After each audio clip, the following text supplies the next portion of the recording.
ടേസ്റ്റ്ലാൻഡ്, ഞാൻ നീതരാജ്. നമുക്കിന്ന് സദ്യയിലേക്കൊരു ഓലനായാലോ? ഏതായാലും നമ്മൾ വിഷുസദ്യ റെഡിയാക്കിക്കൊണ്ടിരിക്കുകയാണ്. ഇടയ്ക്കിടയ്ക്ക് ഞാൻ വിഷുസദ്യയിൽ പറ്റുന്ന ഓരോ റെസിപ്പീസ് ഇടുന്നുണ്ട് കേട്ടോ. എല്ലാ റെസിപ്പീസും ചെയ്ത് കാണിക്കാനുള്ള ടൈം കിട്ടുന്നില്ല.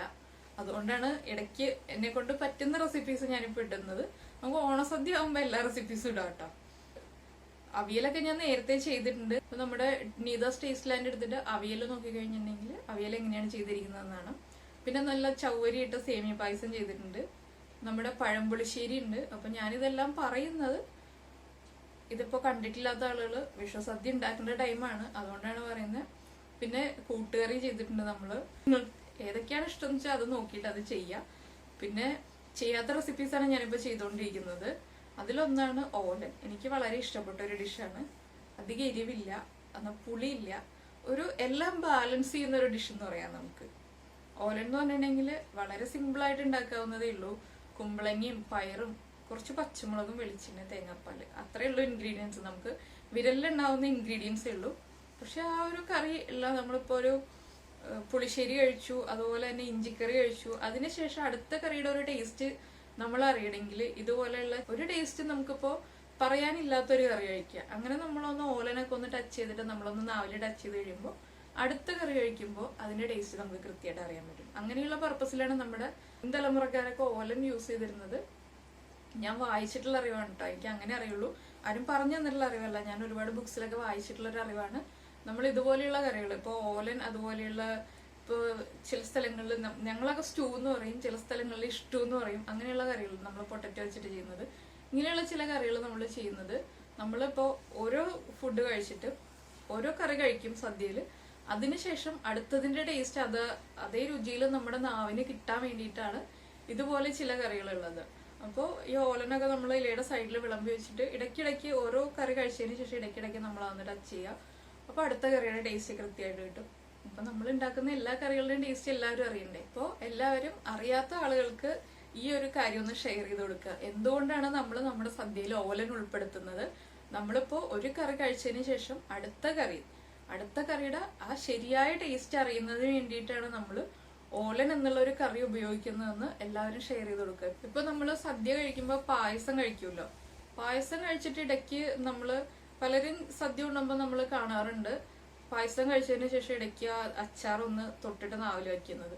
അതെന്തുകൊണ്ടാന്ന് വെച്ചിട്ടുണ്ടെങ്കിൽ നമ്മൾ പായസം കഴിച്ചു കഴിഞ്ഞാൽ മധുരമാണ്, പെട്ടെന്ന് തന്നെ നമുക്ക് മടുപ്പ് തോന്നും പായസം കഴിച്ചിട്ട്. ആ ഒരു മടുപ്പ് തോന്നാതിരിക്കാൻ വേണ്ടിയിട്ടാണ് നമ്മൾ ഇടയ്ക്ക് അച്ചാറൊന്ന് തൊട്ട് നാവിൽ വെക്കുമ്പോൾ അച്ചാറിന്റെ എരിവും പുളിയും എല്ലാം കൂടി വരുമ്പോൾ നമുക്ക് വീണ്ടും കുറച്ചുകൂടി പായസം കഴിക്കാൻ പറ്റും. അപ്പൊ അതുപോലെയൊക്കെ തന്നെയാണ് നമ്മുടെ ഓലന്റെ കാര്യവും. അപ്പൊ എല്ലാവരും ഓലൻ ഉണ്ടാക്കുക, സദ്യയിൽ ഉൾപ്പെടുത്തുക, കഴിക്കുകയും ചെയ്യുക. നമുക്ക് എങ്ങനെയാണ് ഓലൻ ഉണ്ടാക്കുന്നതെന്ന് നോക്കാം.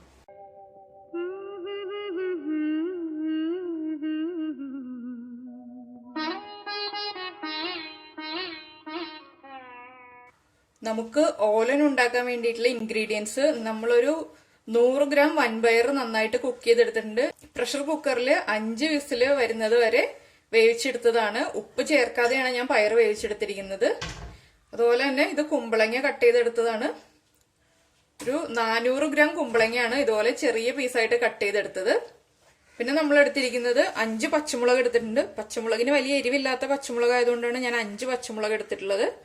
പിന്നെ നമുക്ക് വേണ്ടത് കുറച്ച് കറിവേപ്പില, ഉപ്പ്, തേങ്ങയുടെ 1-ാം പാലും 2-ാം പാലും, കുറച്ച് വെളിച്ചെണ്ണ. നമുക്ക് കുക്കറിൽ കുമ്പളങ്ങയും തേങ്ങാപ്പാലും പച്ചമുളകും ചേർത്തിട്ട് വേവിച്ചെടുക്കാം. നമ്മളിപ്പോ ഒരു പ്രഷർ കുക്കർ എടുത്തിട്ടുണ്ട്. കുക്കറിലേക്ക് ഞാൻ കുമ്പളങ്ങ ചേർക്കുകയാണ്. കുമ്പളങ്ങയിലേക്ക് 5 പച്ചമുളക്. നമ്മൾ പയർ വേവിച്ചപ്പോൾ ഉപ്പ് ചേർത്തിട്ടില്ല. ഇപ്പോൾ പയറിനും കുമ്പളങ്ങയ്ക്കും ആവശ്യമായിട്ടുള്ള ഉപ്പ് ചേർക്കണം. ഇതിലേക്ക് നമുക്ക് തേങ്ങാപ്പാല് ചേർത്തിട്ട് തേങ്ങയുടെ 2-ാം പാല് ചേർത്തിട്ട് 1 വിസില് വരുന്നത് വരെ കുക്ക് ചെയ്യാം. അതിനുശേഷം ഫ്ലെയിം ഓഫ് ചെയ്യാം. നമ്മൾ പയറും പരിപ്പും ഒക്കെ കുക്ക് ചെയ്യുമ്പോൾ ഉപ്പ് ചേർക്കാതെ കുക്ക് ചെയ്യുകയാണെങ്കിൽ നമുക്ക് വേഗം തന്നെ കുക്കായി കിട്ടും. ഇതിപ്പോ ഞാൻ ഇളക്കിയൊന്നും കൊടുക്കുന്നില്ല. തേങ്ങാപ്പാല് തിളച്ചു വരുമ്പോൾ നന്നായിട്ട് മിക്സ് ആയിക്കോളും. നമുക്കിത് അടച്ചു വെച്ചിട്ട് കുക്ക് ചെയ്തെടുക്കാം. 1 വിസിൽ വന്നതിന് ശേഷം ഞാൻ ഫ്ലെയിം ഓഫ് ചെയ്യും.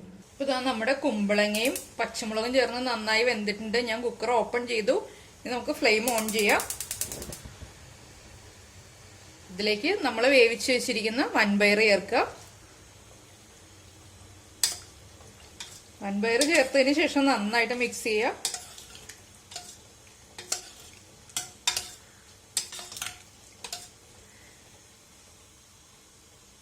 നമുക്ക് കുറച്ച് തേങ്ങാപ്പാൽ ആഡ് ചെയ്ത് കൊടുക്കാം.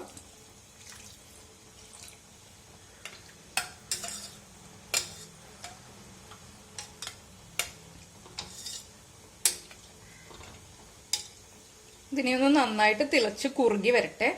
ഇപ്പൊ ഇതാ നമ്മുടെ പയറും കുമ്പളങ്ങയും തേങ്ങാപ്പാലും എല്ലാം ചേർന്നിട്ട് നന്നായിട്ട് തിളയ്ക്കുന്നുണ്ട്. ഇതൊന്ന് തിളച്ച് നന്നായിട്ട് കുറുകി വരണം. നമ്മൾ പയറ് ചേർത്തതുകൊണ്ട് തന്നെ വേഗം തന്നെ കുറുകി കിട്ടും. അധിക സമയം എടുക്കില്ല കുറുകി വരാൻ വേണ്ടിയിട്ട്. അപ്പൊ നമുക്ക് കുറച്ച് പയറായിട്ട് വേവിച്ചെടുക്കാൻ ബുദ്ധിമുട്ടാണെന്നുണ്ടെങ്കിൽ നമ്മളിപ്പോ ചോറിന് പയറുകറി ഉണ്ടാക്കുമ്പോഴോ അല്ലെങ്കിൽ പുട്ടിന് പയർ ഉപയോഗിച്ച് നമ്മൾ പല കാര്യങ്ങളും ചെയ്യുമല്ലോ. അപ്പൊ അങ്ങനെ പയർ വേവിക്കുന്ന സമയത്ത് നമ്മൾ കുറച്ച് പയർ കൂടുതലായിട്ട് വേവിച്ച് വെക്കുക. എന്നിട്ട് അത് നന്നായിട്ട് ചൂട് മാറിയതിന് ശേഷം ഒരു എയർ ടൈറ്റ് ആയിട്ടുള്ള കണ്ടെയ്നറിൽ അടച്ചു വെക്കുകയാണെങ്കിൽ നമുക്ക് അടുത്ത ദിവസം ഇതുപോലെ പെട്ടെന്ന് വളരെ കുറച്ച് പയറൊക്കെ മതിയെന്നുണ്ടെങ്കിൽ അത് ഇതുപോലെയുള്ള ഡിഷുകളൊക്കെ ഉണ്ടാക്കാൻ വേണ്ടിയിട്ട് നമുക്ക് ആ പയറെടുത്തിട്ട് യൂസ് ചെയ്യാം. അപ്പൊ നമുക്ക് വളരെ എളുപ്പത്തിൽ ജോലി കഴിയും. തേങ്ങാപ്പാൽ മാത്രം പിഴിഞ്ഞെടുത്ത് കഴിഞ്ഞാൽ നമുക്ക് വേഗം ഓലൻ ഉണ്ടാക്കാം. അതുപോലെ പല കാര്യങ്ങൾക്കും നമ്മൾ നേരത്തെ തന്നെ കുക്ക് ചെയ്ത് വെച്ച് കഴിഞ്ഞാൽ വേഗം ജോലി തീർക്കാൻ പറ്റും. ഇപ്പൊ ചില സ്ഥലങ്ങളിൽ ഓലനില് മത്തങ്ങയും അച്ചിങ്ങയൊക്കെ യൂസ് ചെയ്യാറുണ്ട്. ഇപ്പൊ നമ്മൾ തിരുവനന്തപുരം ഒക്കെ പോവുകയാണെങ്കിൽ അവിടെയൊക്കെ ഓലൻ എന്ന് പറഞ്ഞിട്ടുണ്ടെങ്കിൽ കുമ്പളങ്ങ മാത്രമല്ല മത്തങ്ങ ഉണ്ടാവും, അച്ചിങ്ങ ഉണ്ടാവും, എല്ലാം ചേർത്തിട്ടാണ് ഓലൻ ഉണ്ടാക്കുക. പക്ഷെ നമ്മുടെ ഇവിടെയൊക്കെ ഓലൻ എന്ന് പറഞ്ഞു കഴിഞ്ഞിട്ടുണ്ടെങ്കിൽ കുമ്പളങ്ങയും പയറും മാത്രമേ ഉണ്ടാവുള്ളൂ. അത് ഓരോ സ്ഥലത്തേക്ക് ചെല്ലുന്നതോറും നമ്മൾ ഓരോരോ ഫുഡിൽ ഓരോ വ്യത്യാസങ്ങൾ വന്നുകൊണ്ടേയിരിക്കും.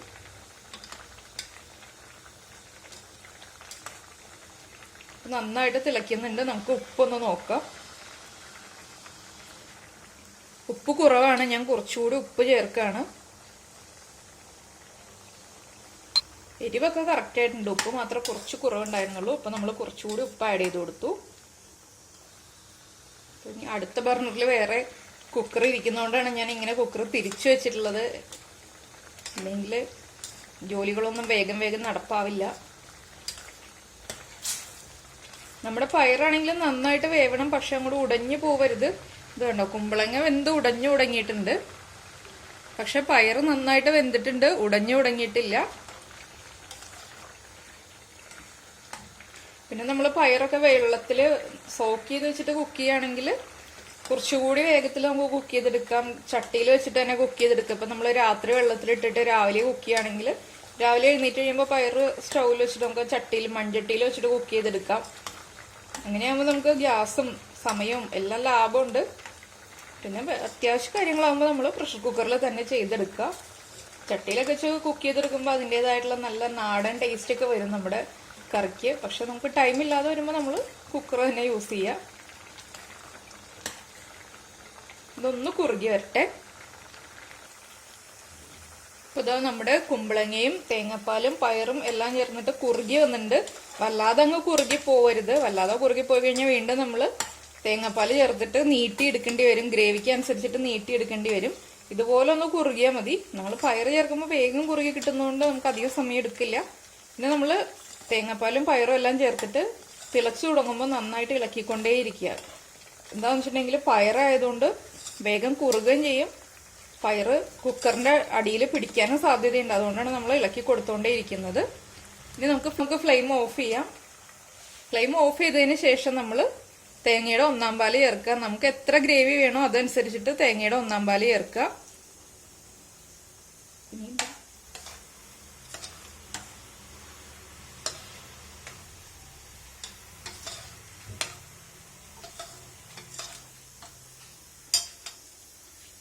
ഞാനിപ്പോ എടുത്തു വെച്ചിരുന്ന പാലില് ഈ ഒരു കപ്പില് പാൽ എടുത്തു വെച്ചിട്ട് ഇതിന്റെ ഒരു 1/4 ഭാഗം ചേർത്തിട്ടുള്ളൂ.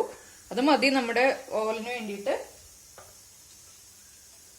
ഇതിലേക്ക് നമ്മൾ കുറച്ച് കൂടുതലായിട്ട് കറിവേപ്പില ചേർക്കുക. കറിവേപ്പില ഒന്ന് കയ്യിൽ വെച്ചിട്ട് അതൊക്കെ ചെറുതായിട്ടൊന്ന് മുറിച്ചിട്ട് ചേർക്കുക. ആ കറിവേപ്പിലയുടെ ഒരു ഫ്ലേവർ നമ്മുടെ ഓലനിലേക്ക് വേഗം മിക്സ് ആവാൻ വേണ്ടിയിട്ടാണിത്. ഇതിലേക്ക് നമുക്ക് കുറച്ച് വെളിച്ചെണ്ണ ചേർത്ത് കൊടുക്കാം. നന്നായിട്ട് ഇളക്കി കൊടുക്കുക. ഇത്രയേ ഉള്ളൂ നമ്മുടെ ഓലൻ എന്ന് പറഞ്ഞിട്ടുണ്ടെങ്കിൽ വേഗം തന്നെ ഉണ്ടാക്കാം. എളുപ്പത്തിൽ തന്നെ ജോലി കഴിയുകയും ചെയ്യും. നമുക്കൊരു സെർവിങ് ബൗളിലേക്ക് മാറ്റാം. ഇപ്പതാ നമ്മുടെ ഓലൻ റെഡി ആയിട്ടുണ്ട്. അപ്പോ വളരെ ഈസി ആയിട്ട് ഓലൻ ഉണ്ടാക്കുക. ഓലൻ ഉണ്ടാക്കിയിട്ട് നമ്മുടെ വിഷുസദ്യയിൽ കഴിക്കുക. വിഷുസദ്യക്കല്ല, എല്ലാ സദ്യയിലും കഴിക്കാം.